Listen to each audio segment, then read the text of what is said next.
This is exactly what we're talking about. I want this, but it isn't here yet. So how do I calibrate to its presence when its absence is so obvious to me? So here we are in this moment, deciding that we're going to calibrate together. And it's not unusual. In fact, it would happen to most anybody. The presence of something isn't happening. In fact, you've got the absence of something. But then as you calibrate away from what you want, it gets feeling worse and worse and worse, more and more and more intense. And a lot of people are comfortable there because it's the way it's been. And all of their friendships revolve around this. If you suddenly get happy, all your friends won't know what to do with you. So let's begin the calibration process. You all right with this? Yeah. Let's start general, because that feels better to you. So we know these thoughts just come into your mind. We know that you're obsessed with them. We know that anytime you're doing almost anything, you're sort of eaten up with this stream of thoughts that's flowing into your mind. But now something will be different for you than has been before, because we've had this concentrated conversation about how, as long as that's going on, things cannot improve. And the thing that we most want you to understand, all of you, is that this calibration is not for the purpose of wrestling that prize away from that other person and bringing it to you. Because that's what manipulation is. This is not manipulation. This is calibration. This is calibrating to your power, to your highest good, to your feeling of clarity, to your feeling of who you really are. It's to cause you in your physical form to be a more consistent point of attraction to what you want. The law of attraction is the manager of this universe, and you are emanating signals all the time, and the law of attraction is responding to the signal that you are emanating. And if you don't have control over the signal that you're emanating, then you're getting a lot of things all over the place and wanting to blame somebody else for them. So rather than continuing to feel bad, terrible really, about this, your intention now is to calibrate yourself into alignment with who you really are. Sometimes we've encouraged this over time.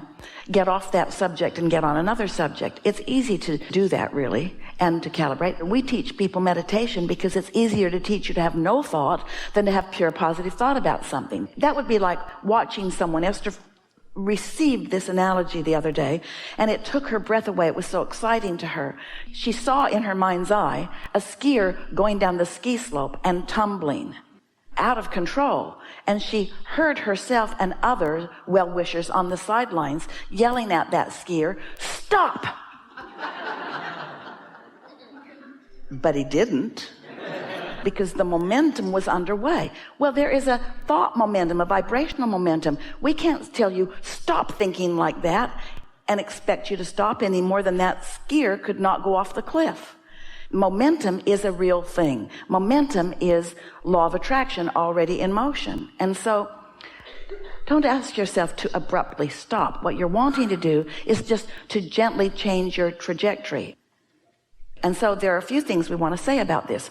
First, you can't not think about it because of that momentum. That's what we mean. You're not going to suddenly just stop thinking about that.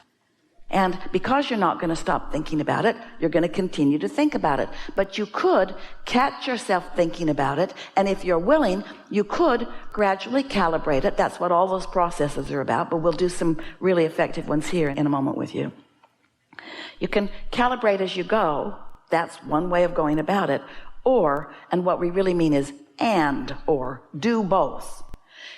If you'll get out ahead of it, if you'll start your day by basking about something that you sincerely feel good about, if you'll tune into who you really are, if you'll meditate first and quiet your mind, then you have a much better chance during the day of having some effectiveness with your calibration. Now, we have said to you before, you don't have to go back and clean up anything.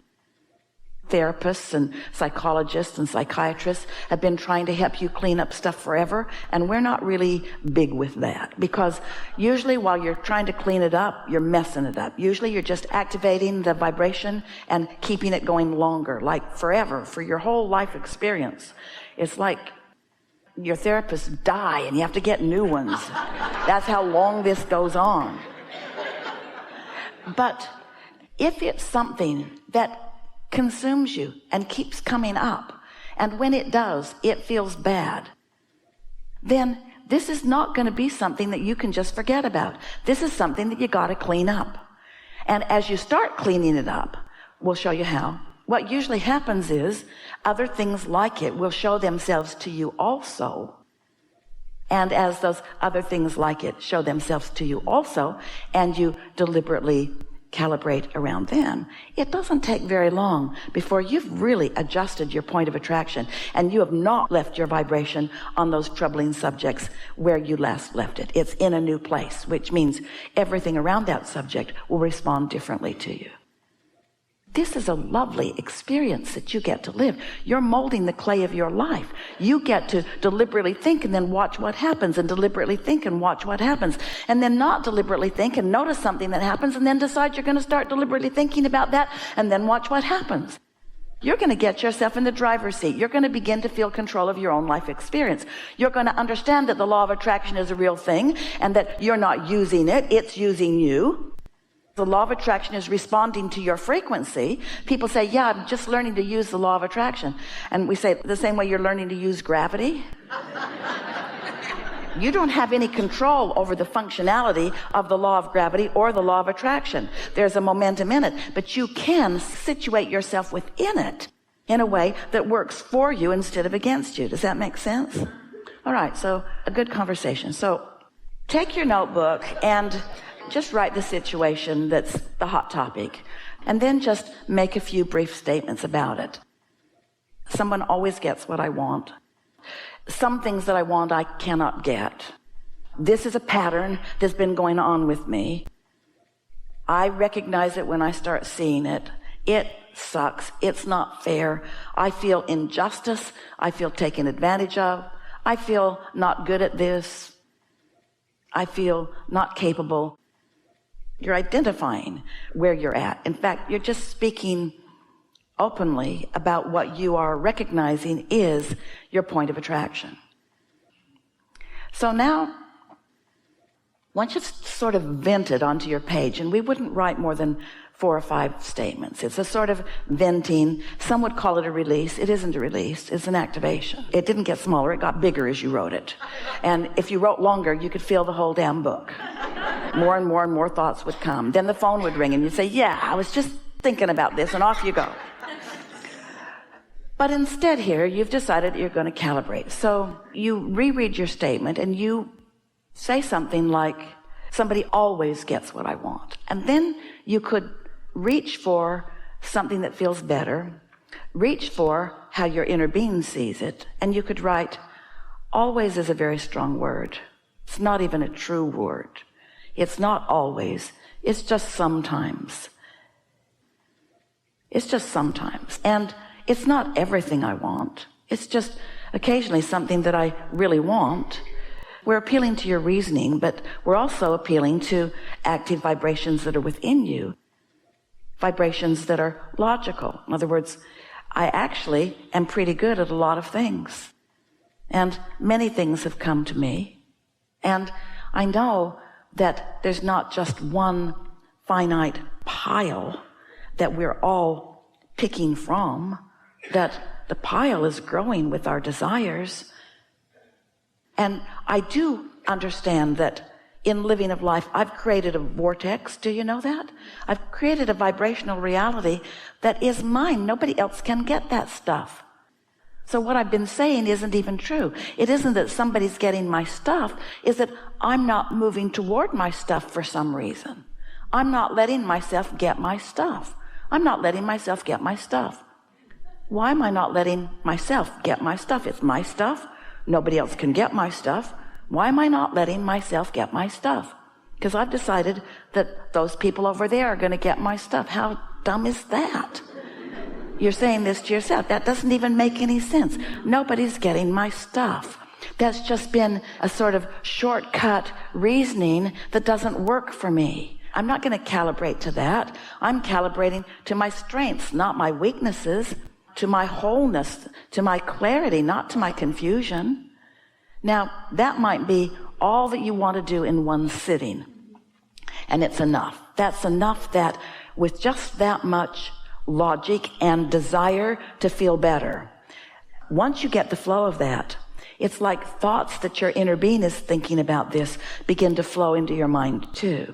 You actually begin feeling that wholeness. And then as you walk away from it, put your book down and go attract something else that bothers you.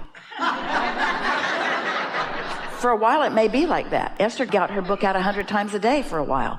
Every time she turned around, there was some other little thing that she could calibrate on till she reached the point, oh, good, something to calibrate about. She said, I hope I'm not looking for trouble because it's so much fun to calibrate around it.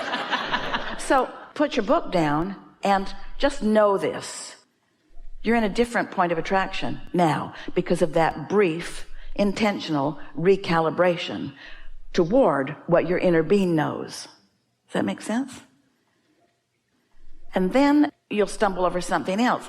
So here you are, situation. I'm not absolutely certain that what's in my vortex is my stuff. Feels like if it was my stuff, it'd come to me more easily. Wonder what I'm doing wrong that's keeping my stuff from coming to me.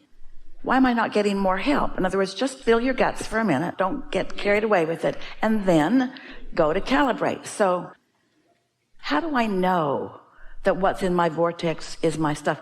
How do I even really know that there's a vortex? How do I even really know that when I know what I don't want, that what I do want has become a vibrational reality? So now we're going to tell you something that we know, and we know you will remember this, but this is a strong basis of shoring up that understanding. If my inner being and its love did not exist, then my hatred would not hurt me so much. If my vortex and all that I've asked for did not exist, then my looking in opposition of it wouldn't feel bad. This is the thing that we want you to hear. When you let the circumstance of your moment be what calibrates you, when you calibrate to things like that, and then you try to manipulate or use words in action to make it better, which never works, it feels worse and worse and worse. But when you understand that that's what you've been doing, and you make some intention to do otherwise, and then you do otherwise, and you do feel better, and you do notice the difference in your point of attraction because you did recalibrate and you are more in alignment with what's in your vortex, then more of what you want comes. Everything in your world is about calibration. Everything in your physics, everything in your world is calibration. Do you know how much calibration is happening around you?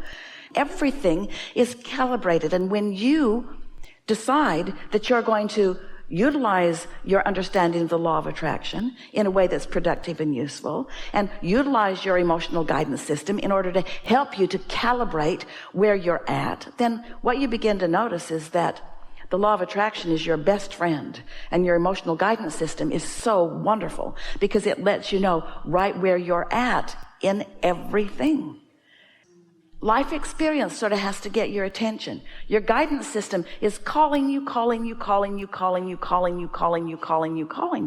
But if you're so sure that you're undervalued, if you're so sure that you aren't good at this, if you're so sure that life isn't good for you, then even though your inner being is calling you right to where you want to be, you could be off in some other neighborhood, just wandering around, sure that you're right, and getting others to agree with you. Yep, you're right on schedule, but you can't get there from there. Sometimes it has to get absurd. Sometimes it has to get bad enough that you're willing to say, maybe there's another way of going about this. And then once you reach that point, maybe there's another way of going about this, then the path lights up all bright again when you're not dug in to the old beliefs that haven't been working and defending the old beliefs that haven't been working, you see.